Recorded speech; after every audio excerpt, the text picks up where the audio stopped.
Coming up next on Veterans Matters, Cadets Matthew Bochenek and Lamar Brown will be here to talk to us about their training and experience in EIU's ROTC program. Don't go away, Veterans Matters starts right now.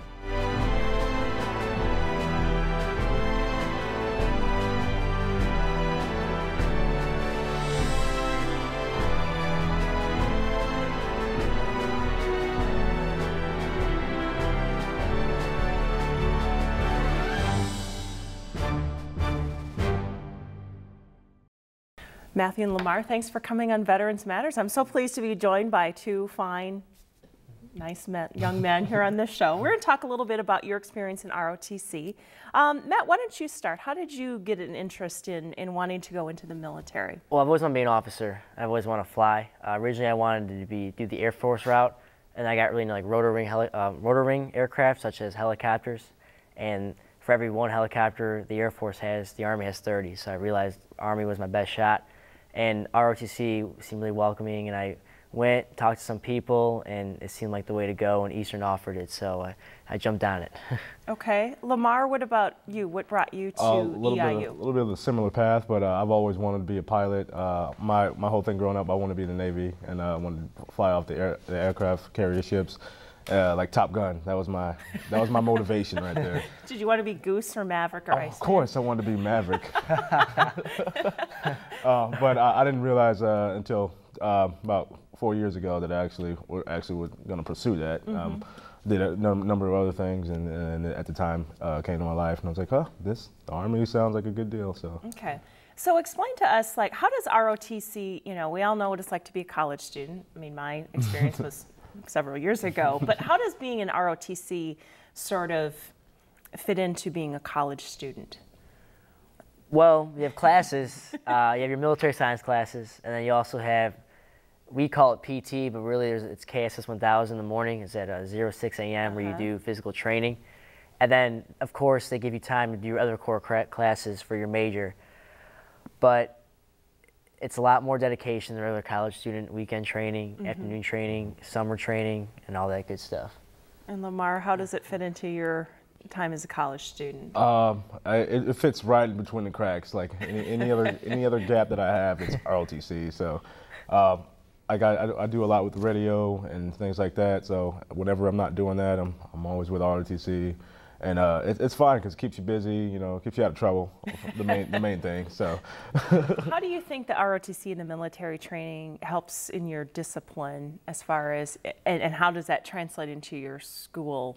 Well, for me, like ROTC, you always have time hacks you have to meet, whether it's you have to be at this place at this time or have this job done at this time. Just like in regular class, you have a project due in this date, or you have a homework due, or implied tasks. Like for ROTC, you might train up on an operation coming up or an event. Like implied tasks is in a class to read the chapters prior to class. So you kind of take what you learn and try to lead yourself and others in the class and see what comes out of it. Yeah, of course, you got that discipline aspect. That's the main thing you'll probably take away from it. But for me, I find it a little harder when I do ROTC things. I'm just disciplined because we got to make the time hacks.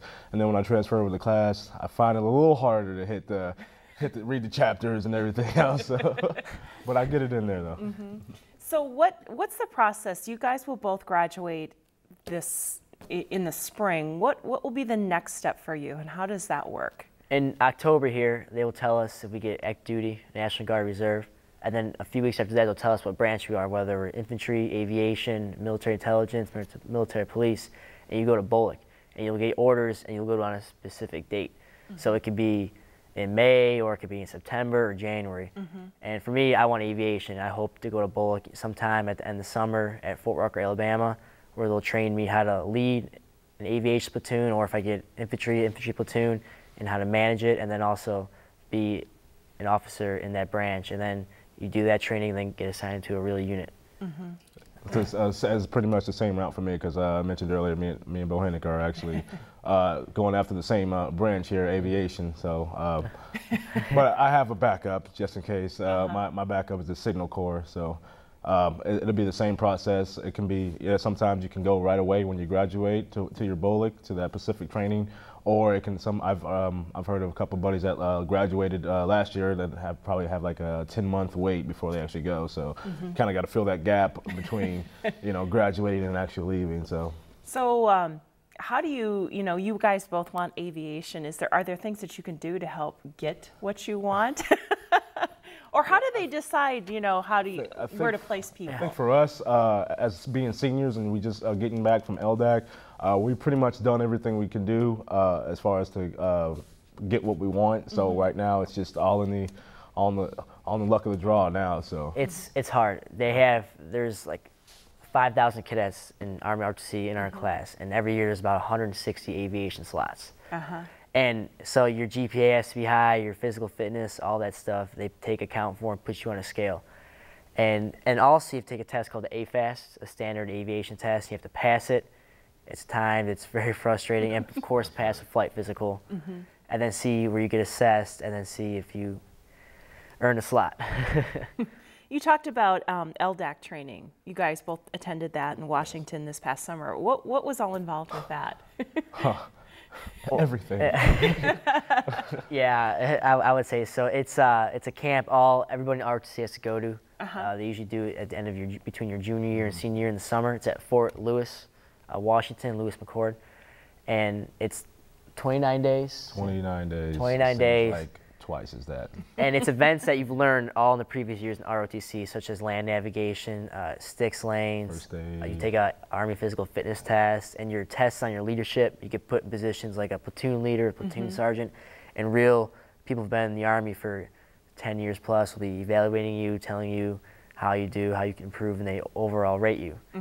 So it's very stressful, and it's a big deal.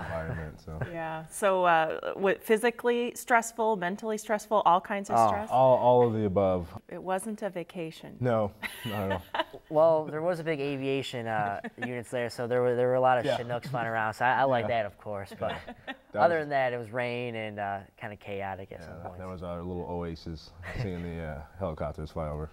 So what were some of the things that you took away from that you kind of have brought back with you and applied? How to effectively manage a platoon of about 30 to 40 soldiers. When you get in your leadership position and it rotates. I mean, like you said, there's 5,000 cadets there, and they have to evaluate everyone. So your leadership rotates every day. So you'll be in charge for a day, whether it's platoon sergeant, squad leader, or even higher at the company level. You'll be the CO or the XO, and just doing that just really pushes you up. And you'll see where your faults are, you see where your areas of weaknesses are, and you can only get better from there. And for me, it's very stressful. They give you all these tasks to complete, and you're under time hacks. And when I'm in class now, and the professor is like, hey, this project has to be done, it's hard, blah, blah. In my head, I'm like, well, if I can do that at LDAC, I can do that here. Okay. And everything. So they test you big time there. So do you both see yourselves as spending your entire career in the military, like getting in your 25 years, or have you thought about that? It's a question that people always ask me, and if I get aviation, I would love to say yeah, because I love that. But I think that's the thing I have to play by time, like as time goes on, when I meet my time hacks that I have to complete, and just play it by ear. Yeah, it's about the same thing here. Just play it by ear. I would love to. That would be something great, because with the economy now, it'd be great to retire in here in 25 years with a nice pension. Yeah, and you'd still be 40 something, very young. Are there more, because you mentioned the economy, are there more people your age going into ROTC and going into the military? Oh yeah. I have people all the time asking me, hey, if I become a lawyer, would they pay back all my loans and I could be in JAG in the Army? Just because it's guaranteed pay, it's a great course, and it looks good, and you learn a lot. So a lot of people are trying to get in now, I feel. Yeah, I found that out at a camp at Fort Lewis at the LDAC. Found ran into a lot of like 19, 18, 19-year-olds, and it just baffled me. I was like, wow, like you guys are really young and you're doing this, you're hitting it early. So I felt they made me feel like the old guy there. So what advice do you have if someone's watching and they're, you know, sitting at home, they're still in high school and they're thinking, oh, that sounds cool. I want to do that and I want to have my college paid for. Advice, come do it. Yeah, definitely. Give it a try. I mean, you can always back out and just to see if it's not for you, it's not for you. But at least you know, at the least you get the experience of get a little bit of exposure, and you know, sometimes it's not for everybody. But I challenge you to just give it a try. You're going to challenge yourself. So if you want to challenge, step ahead. You're going to be on a wall about to rappel, or you're going to be doing land nav at night by yourself, or maybe one day flying in a CH-47 Delta helicopter. Maybe that's what you want to do. And I think it's worth a shot for everybody. If you don't like it, then you can step back and reconsider. Well, and both of you transferred from other colleges, so you didn't actually spend all 4 years at Eastern in ROTC. So you don't have to spend 4 years. No, you can do 2 or. In some cases, you know, the least you can do is 2 years. Okay, so that's the minimum. Yeah. What do you think has been one of the key experiences for you in these 2 years that you've been in ROTC? When my sophomore year, we had a CH-47 Delta come in, that Chinook helicopter, that big thing with the 2 blades on it, and I got to sit between the pilots. And one of the pilots was here at Eastern years back. He was a captain now. He went through ROTC here. And the other pilot was a first lieutenant who went through ROTC at U of I. And I was really relaxed. It was the coolest thing sitting up there. And I just realized that this is what I want to do. And it just motivated me. And every time when I'd be studying for a test or something, I'd think of that time and get back on my feet. And I'll never forget it. I also try to go for that sweet spot, that single seat that one lucky person gets to get, and looks out the front while the other cadets are in the back. And I missed out just by 1 seat, but I got to look out the back and just fly over the Charleston area, and it's amazing.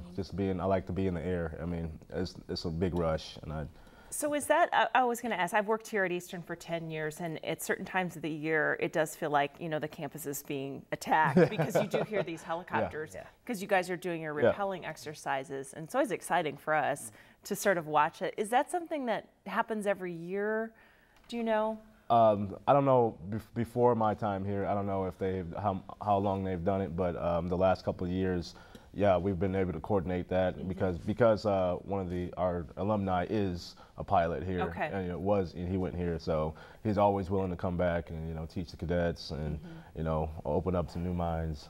So. How it works is our cadre puts in a request in January, a proper form, and sends out a request for the helicopter to come, and the National Guard either says either approves or disapproves. So it's not a yearly thing. In fact, my freshman year was the first year they've done it in a long time. But it also helps when the company commander over in Peoria went through ROTC here at Eastern. So, because I've talked to other kids at other schools, and they don't get that luxury. Yeah, so. Because we're here in Buzzard, and it's just really right out there in this open space. So it's really something to see, this big helicopter and people, rappelling out of it is pretty exciting. So hopefully we'll have that maybe this spring. Do you guys know if it's going to happen yet? They have a plan right now in March. They have an aviation lab. It's not been approved yet, but hopefully it does, because that'll be a good day. Where will you rappel out of the helicopter? It's an aviation lab. The aircraft comes in, turns off. The pilots will talk to anybody who wants to see in the crew, and people get to go in and inside of it. Then the helicopter gets hot, takes off. We'll do about 3 chalks. So just fly around over like Fox Ridge and 16, and just kind of give us a little feel. He'll do some maneuvers and get our stomachs dropping. Then he'll land, and then he'll take off. So it lets cadets see the aviation part of the Army, because a lot of people don't really know. If they see helicopters, they just assume Air Force, and they're wrong. You guys should come out, and we'll get you a ride in there. Yeah. Oh, I'm on. I've always wanted to rappel. Don't you? You usually rappel off the side of some of our buildings. Yeah.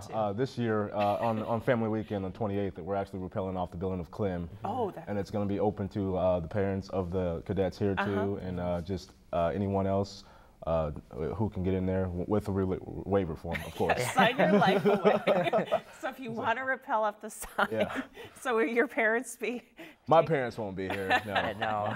Not go for that. But I'm trying to get the younger cadets, the parents. We're just going to push them off. That's really neat. I mean, it's nice that I've rappelled off of a rock wall before. The first step is always a little, it's a bit of a doozy, but once you're there, it's really kind of fun. So. If you're on campus and you see people rappelling off a building, that's what's going on. It's not a hostile takeover. That's good. All right. Well, we're going to end tonight with, there was some water training at the Rotary Pool. And there were some pictures of it in our college newspaper. Tell us a little bit about what that was like and what was the purpose of the water training. CWST, Combat Water Survival Training, is something we do every year at the beginning of the year because we use the Charleston pool and it's not open. They keep it open for us for this last event, and the cadets will get tested in different events and either get a go or no go. And it's important because these cadets, we want to be officers, you know, and swimming is a skill that we feel we should have, and it gives them a chance to kind of work, and if they don't pass, maybe next year try it or see if we need to take it further and take even swim lessons or learn some more. So what exactly do you do with water training? Well, with this particular water training, it's basically revolved around confidence. Just that's the big thing. So you have confidence in yourself. Like all the other older guys, the seniors, the MS4s, we're there supervising. We have lifeguards. We have a 15-meter drop off the diving board, 15-meter swim, I believe, 10-minute swim, and a 5-minute tread. And the most scary ones are the drop. We blindfold you. You hold your rifle in front of you, and we push you off the diving board, and you have to come up with your rifle and everything. And you're not doing this in swim trunks, correct? No, no. Clarify what you're wearing when we're you're wearing doing we're wearing our ACUs with a LBV vest, and you have your rifle and combat ready. Because at LDAC, you go and you do a bunch of different events. Like for instance, you walk across a skinny beam, and you climb up and you hang from this rope and you sound off with your name, what school you're from, and what you want to branch. He's underplaying that a little bit. That beam is not that. It's pretty small. Yeah. It's pretty terrifying. Yeah. And then you're on a zip line and you're like 50 feet in the air. Yeah, it's a little bit. I want to say 100. So like feels like 200, right? Home Alone style, zip lining through. And it's just confidence. I mean, that's the biggest thing. They want to make sure you get you confident. Face your fears, things like that. Well, jumping off a diving board into water with full gear, that would help me with my fears. Yes. Oh yeah. And you both done that. Yeah, that training. yeah, we do it like we've done it. We do it every year. So freshmen, if you're in the program since you're a freshman, you've done it for 4 years. So. I don't know if I'd want to do it. Well, cadets, thank you so much for coming in and talking to us about Veterans Matters. Very proud of you. Thank you. Sound like you've got great futures ahead of you, and good luck in your, hopefully you'll both get the assignments that you want, and cross your fingers. Yes, all right. ma'am. Thanks for coming on Veterans Matters. Thank you, ma'am.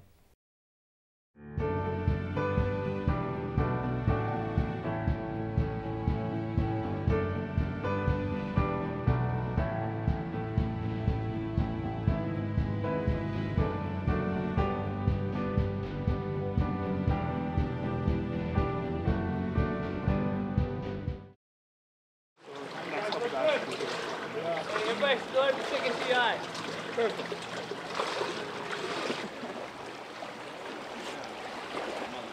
Guys got like a minute 10. Today we're going to conduct the Combat Water Survival Test. We're running all of our cadets through. It's a 3-part event for the active Army. It consists of a 15-meter swim with full military equipment on, the LC we wear that carries all of our ammunition and our water supply, along with the weapon that we carry. And then we're going to conduct a modified 3-meter drop where we push them off of a diving board. They resurface and swim to the edge, maintaining control of all of their equipment. And then the final and third station is going to be a ditch and don where we push them into the water, and their objective is to get out of the LC and to drop their weapons so they can surface and come to the edge. Hey, I want everybody this way. Come this way. Come this way. The purpose of this training is to teach them how to survive if they should ever fall into a river, a pond, or a stream while they're conducting military operations throughout the world. From the other side. That's what I've been doing with you. 30 seconds! From the other side. From that side. Yeah, there you go. Like 20 seconds. Good job. Oh, not bad. 15 seconds. 10 seconds. 5, 4, 3, 2, 1. Grab the side. CWST is Combat Water Survival Test. The purpose of this test is to teach you how to swim in a uniform. It is relevant. I know we're not in the Navy, we are the United States Army. However, in every country in this great world, you have wadis, rivers, lakes, ponds, streams, and if for some crazy reason you happen to fall in there, we want you to be able to get out of that water without dying, Roger? And this is designed to give you that ability and skill set. All right, it's going to consist of 3 stations, which are the regular CWSTs that you'll see in the United States Army once you commission and become platoon leaders and commanders. Go ahead. Yeah, sorry. No. You're swimming, brother. Oh, that's right. Bird, lead him away. See, he's kind of pointing in.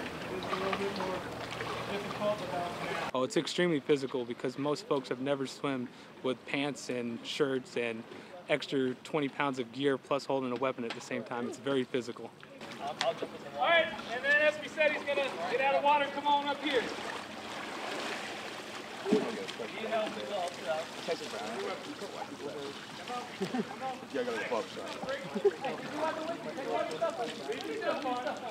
Leave your stuff on, y'all. Don't lose your weapon in the water either. You will do it again.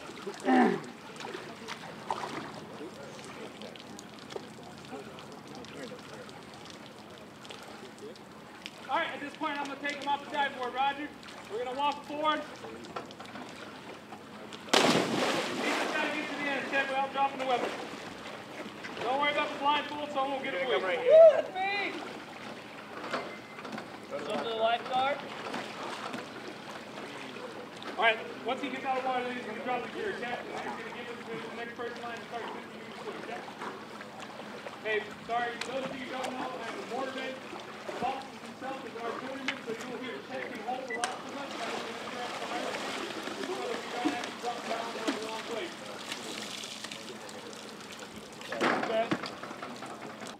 The end state is to have everyone complete the event without touching the sides or touching the bottom or dropping the weapon. However, given that not everyone can swim, we use it as a progression period throughout the next 4 years for our freshmen, depending on when they come in.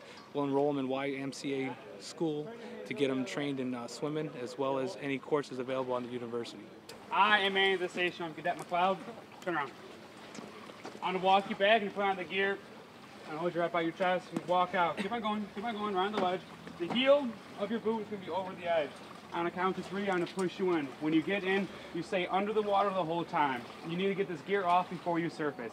If you come out, if you surface before taking the gear off, you're going to be no-go. We'll do it again. Questions? Okay. It's on a count of 3. 1, 2, 3.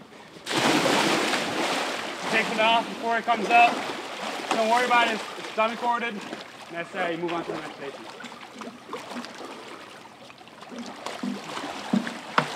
Y'all got any questions? The gear is considerable because it holds you down, it weighs you down. The boots alone make your feet feel like they're 20-pound bricks, and just it feels like everything is pulling you to the bottom, and it's almost excruciating to keep yourself afloat and get to the end. We can't freak out. Sink to the bottom.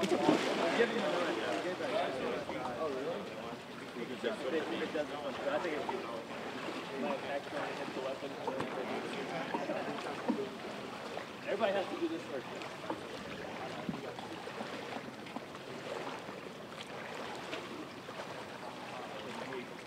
Good. Are we doing it where you have to have the barrel on? Or you can throw them in.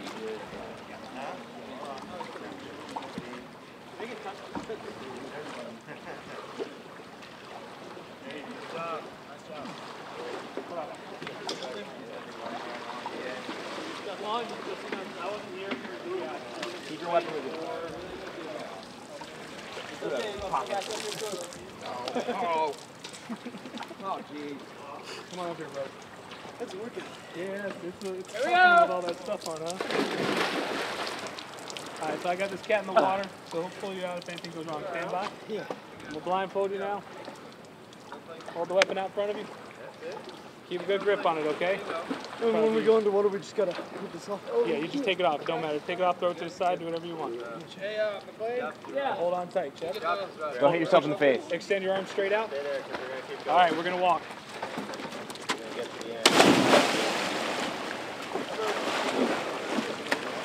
Rain on right here, salesman. Go, looking good. There goes the hat. This is needed to learn just in the event that they do fall into the water through a training event or overseas, that they can get out and survive. And it also instills a confidence in them that they can, should they ever find themselves in a situation where they fall into water.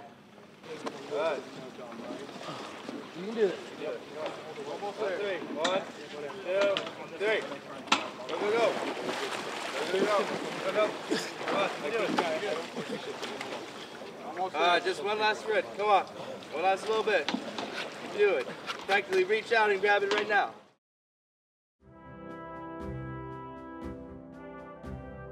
If you have questions or comments about our show, please email them to the address on the screen or give us a call during regular business hours at 581-5956. Thanks for watching this edition of Veterans Matters.